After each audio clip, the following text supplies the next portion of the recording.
Hello guys, ഇന്നത്തെ ഞങ്ങളുടെ video ഒരു ചെറിയ യാത്രയെ പറ്റിയിട്ടാണ്. ഞങ്ങൾ നാളെ മൈസൂർ വരെ ഒന്ന് പോയാലോ എന്ന് ആലോചിച്ച് അങ്ങ് പ്ലാൻ ചെയ്തു. അപ്പോൾ തലേന്നത്തെ കലാപരിപാടികളാണ് നിങ്ങൾ ഈ കണ്ടുകൊണ്ടിരിക്കുന്നത്. അങ്ങനെ ഞങ്ങൾ വിചാരിച്ച നൈറ്റ് ഒരു സിനിമ കണ്ടാലോ. അങ്ങനെ ഞങ്ങൾ സിനിമ കാണാൻ പോയി. ഞങ്ങൾ കാണാൻ പോയ സിനിമ ഏതാണെന്നറിയുമോ? ആട് 3 ആണ് ഗായ്സ് ഞങ്ങൾ കണ്ടത്. എത്ര നേരം കൊണ്ട് ഫോണും പിടിച്ചുകൊണ്ടിരിക്കുകയായിരുന്നെന്നറിയാമോ ഷാജി പാപ്പൻ്റെ ഒരു പടം കിട്ടാൻ വേണ്ടിയിട്ട്. പിന്നീട് ഞങ്ങൾ വീട്ടിൽ വന്ന് ഭക്ഷണം കഴിക്കുകയാണ്. അവളുണ്ടാക്കിയ കരിഞ്ഞ ചപ്പാത്തിയും എൻ്റെ പുകഞ്ഞ കറിയും കണ്ട് വിഷമിച്ചിരിക്കുന്ന എൻ്റെ പ്യാവൻ കെട്ടിയവൻ. ഒട്ടും താമസിയാതെ വെളുപ്പിന് ഞങ്ങൾ പുറപ്പെട്ട് വന്ന് മുദ്ര എന്ത് ചെയ്യുന്ന ആലോചിക്കുകയായിരുന്നു. അങ്ങനെ പയ്യെ വെളുപ്പിന് ആരും എഴുന്നേക്കാത്ത സമയത്ത് ഞങ്ങളുടെ യാത്ര തുടങ്ങാൻ തീരുമാനിച്ചിരിക്കുകയാണ് ഗൈസ്. ഇരിക്കണ ഇരിപ്പും ചില്ലിയണൊക്കെ കണ്ടു കഴിഞ്ഞാൽ ഭയങ്കര വൈബാണെന്ന് തോന്നും. വെറുതെ രാത്രി സിനിമയും കൂടെ കണ്ടപ്പോൾ ഭയങ്കര ക്ഷീണമായിപ്പോയി. ആദ്യം ഞങ്ങൾ ചാമുണ്ടേശ്വരി അമ്പലത്തിലാണ് പോയി. ആദ്യമേ അവർക്ക് മനസ്സിലായി ഇവിടെ കാണാനൊന്നുമില്ല ഗൈസ്. പിന്നെ എന്തായാലും വന്നതല്ലേ, ഒരു ഫോട്ടോ എടുത്തേക്കാമെന്ന് കരുതി ഞങ്ങൾ ഫോട്ടോ എടുത്തു. പിന്നീട് വിശപ്പിൻ്റെ വിളി കാരണം അയച്ചാലിക്കൊണ്ടിരിക്കണം. എന്താ ആകെ തുറന്ന ഹോട്ടലിൽ ഇതേ ഉള്ളായിരുന്നു കേട്ടോ. അപ്പം ഞങ്ങളൊരു സത്യം മനസ്സിലാക്കി, ഇവരെന്താണ് പറയുന്നതെന്ന് ഗസ്സടിക്കാമോ ഗൈസ്. അതിനുശേഷം ഞങ്ങൾക്ക് ഫുഡ് വന്നു. കേസരിയും ഉപ്പുമാവും, വെള്ളത്തിലായ ഉപ്പുമാവ്. മേ ബി ഇങ്ങനെ ആയിരിക്കും ഉപ്പുമാവ് ഉണ്ടാക്കി, എനിക്ക് അറിഞ്ഞൂടെ.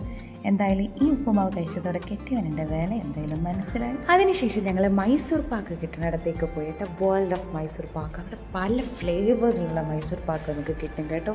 നല്ല ടേസ്റ്റി ആയിരുന്നു. എല്ലാവരും അട്ടത്തോന്ന് ടേസ്റ്റ് ചെയ്തുകൊണ്ടിരിക്കുകയാണ്. പിന്നെ ഞാൻ വിചാരിച്ചു എന്തിനാ വെറുതെ എനിക്ക് കൊതി കിട്ടണ്ട എന്ന് വിചാരിച്ച് ഞാനൊരു അംശം അവളുടെ വായിൽ അങ്ങോട്ട് സ്നേഹം പ്രകടിപ്പിച്ച് കൊണ്ട് വെച്ച് കൊടുത്തു. അതിനുശേഷം നമ്മൾ കാണുന്ന ജിൻസിയാണ്, ധൈര്യശാലിയായ മിസ്സസ് ജിൻസി. പാവം പിടിച്ച കെട്ടിയോനെ ഞെക്കിപ്പിടിക്കുന്നത് സ്നേഹം കൊണ്ടാണ് നമ്മൾ വിചാരിക്കും. അല്ല ഗൈസ്, പേടി കൊണ്ടാണ്. അവൾക്ക് വെള്ളം പണ്ടേ പേടിയാണ് ഗൈസ്. സന്തോഷം കണ്ടില്ല വെള്ളത്തിൽ കയറിയുണ്ട്. അങ്ങനെ ഞങ്ങൾ ബോളിംഗ് ചെയ്യാൻ പോയി. എൻ്റെ കെട്ടിയോൻ്റെ എറിയലൊക്കെ കണ്ടു കഴിഞ്ഞാൽ ഫുൾ സ്ട്രൈക്കാന്നാണ് വിചാരിക്കുക. പക്ഷെ കോൺഫിഡൻസിന് കൊടുക്കണം ഗൈസ് കുതിരപ്പവൻ. അങ്ങനെ ഞങ്ങൾ അവിടുന്ന് സ്ഥലം വിട്ട് ഗോ കാർട്ടിങ് ചെയ്യാൻ പോയി. നല്ല രസമുണ്ടായിരുന്നു. എത്ര വീഡിയോസ് നോക്കിയിട്ട് ഞാൻ എൻ്റെ കെട്ടിയവനെ ഓവർടേക്ക് ചെയ്ത് ഫ്രണ്ടിൽ പോകുന്നൊരു വീഡിയോ ചെയ്യാൻ പറ്റിയെന്നറിയാമോ ഗൈസ്. അതിനുശേഷം ഞങ്ങൾ പയന എന്ന് പറയുന്നൊരു സ്ഥലമാണ് കേട്ടോ. നല്ല വണ്ടിയോട് ക്രേസുള്ള വണ്ടി ഭ്രാന്തന്മാർ നമുക്ക് പറയാൻ പറ്റുന്നവർക്ക് പോകേണ്ട ഒരിടമാണ്. ഒരിക്കലെങ്കിലും നിങ്ങൾ പോയി വിസിറ്റ് ചെയ്യേണ്ട ഒരിടമാണ്. നല്ല രസമാണ്.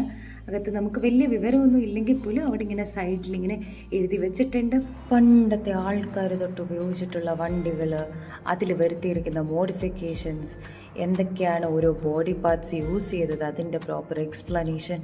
അങ്ങനെ പറഞ്ഞാലും തീരുകയില്ല. ഒന്ന് പോയി കാണണം. നല്ല ഭംഗിയാണ് കേട്ടോ. അങ്ങനെ ഞങ്ങൾ ഈ വണ്ടികളും കാര്യങ്ങളൊക്കെ കണ്ട് തിരിച്ച് വീട്ടിൽ വന്ന് ടാറ്റ ബൈ ബൈ പറഞ്ഞിരിക്കുകയാണ് ഗൈസ്. അപ്പോൾ tata bye bye, see you next time.